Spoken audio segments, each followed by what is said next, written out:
Style.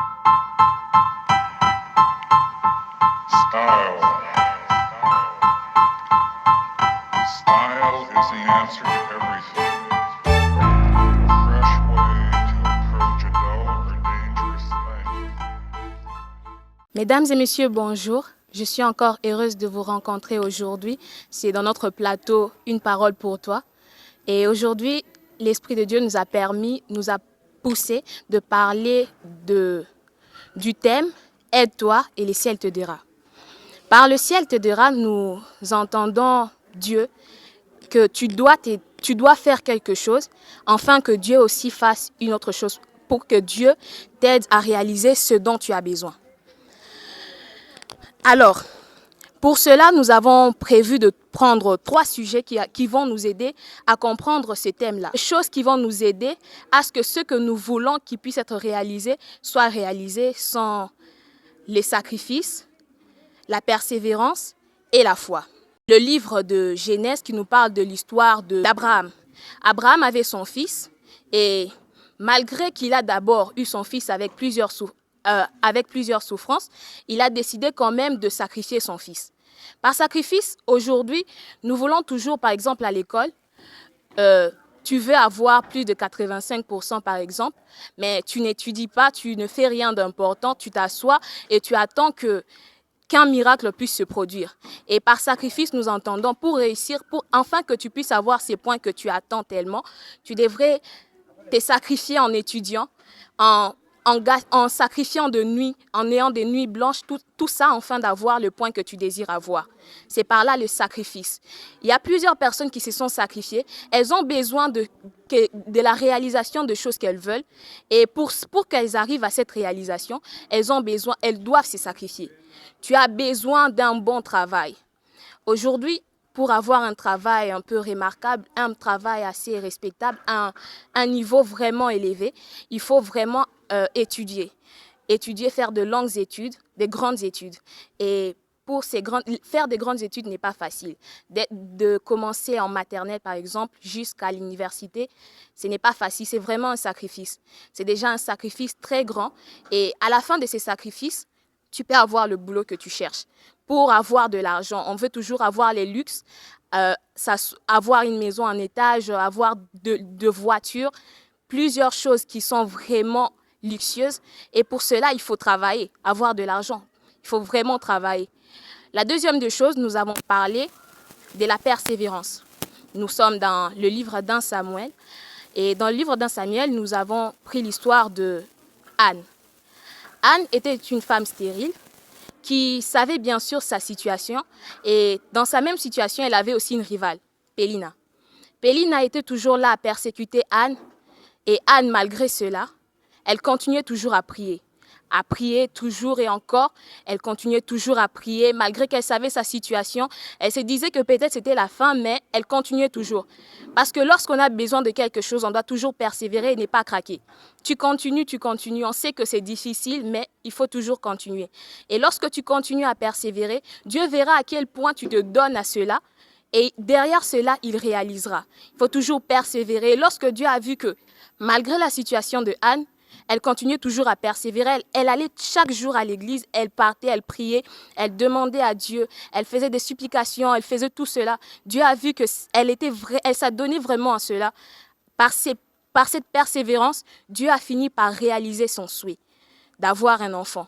C'est comme ça, lorsqu'on a besoin de la réalisation de nos souhaits, on doit toujours persévérer. Ce n'est pas parce qu'on est tombé qu'on doit toujours rester assis. Ce n'est pas parce qu'on est tombé que l'on ne devrait plus encore se relever. C'est en persévérant qu'on se relève et qu'on continue. Parce qu'elle a accepté de persévérer, Dieu a vu son sacrifice et Dieu a continué, Dieu l'a aidé. Lorsque l'on étudie, c'est vrai, c'est réveiller tard pour étudier ou par exemple laisser la télé, laisser de danser, de faire quelque chose d'important pour étudier, c'est quelque chose de difficile. Mais lorsqu'on persévère toujours dans ça, Dieu voit toujours les sacrifices. Dieu voit le cœur d'une personne qui est déterminée. Et lorsque Dieu voit cela, il veut toujours à ce que cette chose soit réalisée. Tu ne pourrais pas t'asseoir là, tu ne te sacrifies pas, tu ne persévères pas, tu es assis et tu attends un miracle, c'est impossible. Tu veux réussir dans la vie, il faut étudier. Des fois, tu peux commencer très bas, tu commences avec un boulot très bas. Ce n'est pas en étant dans ces boulots-là que tu ne continueras pas. Si tu continues toujours à persévérer, à continuer encore et encore, Dieu verra à quel point tu es obstiné, à quel point tu es déterminé et il t'aidera. Si Dieu voit qu'à l'école, tu étudies et que tu te donnes corps et âme afin d'avoir le point que tu veux. Tu persévères encore et encore. Aujourd'hui, tu as 0, demain, tu as 2, le lendemain, tu as 5, le lendemain encore, le surlendemain, tu as 10. Dieu va t'aider et comme ça, tu arriveras au point que tu veux. Mais lorsque tu t'arrêtes et tu te dis, cette fois-ci, je m'arrête, je ne veux plus continuer, là, c'est déjà décevant. Nous parlerons enfin, le troisième point, c'est la foi. Déjà, lorsqu'on veut quelque chose, il faut déjà espérer que l'on a. Parce que tu ne peux pas te dire, je serai médecin et ne pas vraiment avoir cette foi-là. Tu ne peux pas dire quelque chose dont tu n'as pas la foi parce que tu ne sais pas si tu le seras vraiment. On n'est né pas médecin, mais on dit qu'un jour on sera médecin. C'est par cette foi-là que l'on devient médecin si on continue à persévérer. Je me dis par exemple que je serai ingénieur, mais je ne serai pas ingénieur, je ne serai pas ingénieur le même jour. Par exemple, je suis née, je me dis que je serai ingénieur. J'ai 5 ans, je me dis que je serai ingénieur. C'est en espérant, en ayant toujours cette foi-là que moi, qu'il pleuve ou qu'il neige, je serai toujours ingénieur. Qu'il arrive quoi que ce soit. C'est d'ailleurs dans l'histoire de Esther. Esther ne savait pas qu'en priant, qu'en gênant, Dieu allait agir. Mais elle a dit à son peuple, lorsqu'on est parti lui avertir qu'on allait persécuter les personnes de son peuple, elle leur a dit de prier, de partir prier et qu'elle aussi de son côté, elle priera. Elle ne savait pas que derrière cette prière, il arrivera un miracle. Elle a prié seulement, c'est parce qu'elle avait la foi qu'elle a prié et que cela s'est réalisé. Pour t'aider, il faut aussi avoir la foi. En ayant la foi, tu es en train déjà de t'aider. Tu es en train déjà de donner une partie de ce que tu es en train de demander. Tu es en train déjà de recevoir. Parce qu'en ayant la foi, tu te dis déjà que je serai, par exemple, ingénieur. En ayant cette foi, tu l'as déjà. Et il manque maintenant que tu puisses te donner à faire des sacrifices. Pas sacrifices dans un cas bien. Donc, tu te sacrifies, genre tu travailles, tu sacrifies de nuit pour étudier. Tu travailles, tu commences bas et Dieu va toujours t'élever. En ayant cette foi, tu te dis qu'aujourd'hui, je suis une simple commerçante. Je commence avec des petites choses, mais le Dieu que je sers m'aidera à avoir des grandes choses plus tard. J'ouvrirai de meilleures choses et ça sera meilleur. Dieu m'aidera et avec cette foi que j'ai, il ouvrira de grandes portes. Il ouvrira des opportunités. Il touchera n'importe qui, afin que toutes ces personnes qui remarqueront à quel point tu as vraiment la foi, il touchera même ces personnes-là, afin qu'elles puissent faire quelque chose, afin que tu puisses continuer dans ce que tu veux souhaiter. Par exemple, tu veux devenir une grande commerçante, par exemple. Tu te réveilles, tu te dis, je commence d'abord par les débuts. Je me réveille, j'ai 5 ans, par exemple, je me dis, quand je serai grande, je serai commerçante. En ayant déjà la foi, en disant ça déjà, c'est déjà une foi. Tu ne sais pas ce qui va arriver, mais tu te dis déjà, je serai commerçante. Ça, c'est déjà la foi. Lorsque tu grandis, tu es en train d'étudier, tu te dis que oui, j'étudie pour devenir commerçante. Je continue. Jusqu'où Dieu va m'amener, je serai toujours commerçante. J'étudie, j'ai fait plusieurs années dans les universités. Je suis en train d'étudier toujours, d'étudier encore et encore. Et lorsque je prends ce boulot-là, je peux commencer avec un petit commerce. Je commence très bas là, mais toujours en persévérant, Dieu peut ouvrir des opportunités inimaginables. Par exemple, une personne qui te remarque en train de travailler toujours, de persévérer dans ton commerce, Dieu touche cette personne afin qu'elle puisse faire avancer ton petit commerce. Et c'est comme ça que d'autres personnes ont eu le succès. C'est à partir de cela, de cette foi-là, que plusieurs personnes ont eu des opportunités inimaginables et qu'aujourd'hui, elles sont devenues de grandes personnalités. C'est parce qu'elles ont persévéré, elles ont eu la foi, elles ont continué encore et encore. Elles n'ont pas laissé le vent leur faire tomber. Et même quand elles sont tombées, elles se sont relevées et elles ont encore continué.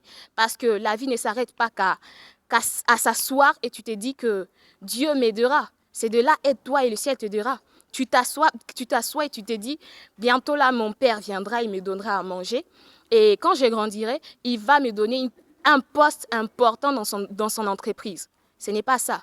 Il faut toujours s'aider. Tu sais que malgré que mon père est ceci ou cela, mon père est un grand cadre, je devrais aussi faire quelque chose afin que moi aussi je sois une grande personnalité. Je ne devrais pas dépendre d'une personne, je devrais dépendre de moi-même. Et lorsque Dieu sent déjà cette détermination en toi, Dieu fait de grands miracles, de grandes choses, des choses qui surpassent l'intelligence des gens. Et lorsque d'autres personnes remarquent cela, commencent même à te traiter de sorcier. Ce n'est pas la sorcellerie, c'est la persévérance, c'est la foi. Parce que plusieurs miracles ne viennent pas que du monde satanique. Dieu bénit plus qu'on peut l'imaginer. Notre Dieu est merveilleux, il fait des grandes choses, des choses merveilleuses. Et lorsque tu le suis et que tu as toujours foi en lui, que tu espères toujours et toujours, encore et encore en lui, il ne déçoit pas, il continue toujours à aider. C'est de cela. Si tu te sacrifies dans ce que tu cherches, tu te donnes vraiment corps et âme, si tu as la foi, si tu persévères, Dieu va regarder la manière dont ton cœur se dispose, la manière dont tu te disposes pour arriver à ces choses-là.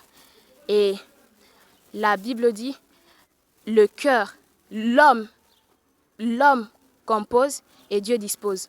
C'est lorsque tu composes et que tu continues toujours à persévérer dans ce que tu as composé que Dieu va disposer parce qu'il a vu que tu as composé et que dans ta composition, tu es déterminé à avoir ce que tu as cherché. C'est de cela. Nous devons toujours continuer parce que s'asseoir, c'est de la fainéantise. Dieu n'aime pas les personnes fainéantes. Dieu n'aime pas les personnes qui s'assoient et qui se disent « Oui, on va m'aider. Oui, telle personne me donnera telle chose. Oui, je suis l'enfant de quelqu'un. » Et mon père, oui. On ne connaît pas de quoi est composée la vie. Et Dieu seul peut nous aider. Et Dieu bénit le fruit de la main. Dieu bénit le fruit de la main. Donc tu travailles, Dieu va bénir. Et tu es en train de mettre tout ce que tu es en train de faire entre les mains de l'Éternel. Et il agira toujours. C'est pourquoi nous devons toujours être disposés à faire ce que nous voulons et en étant toujours disposés. Parce que lorsque tu disposes ta personne à réaliser ce que tu veux, Dieu va aussi disposer sa main puissante afin qu'il puisse réaliser ce que tu cherches. Mais lorsque tu t'assieds et tu te dis « Non, on va m'aider », tu resteras toujours assis et tu seras toujours déçu. Merci encore, c'était la sœur Choukra dans notre émission « Une parole pour toi ». Style. Style is the answer to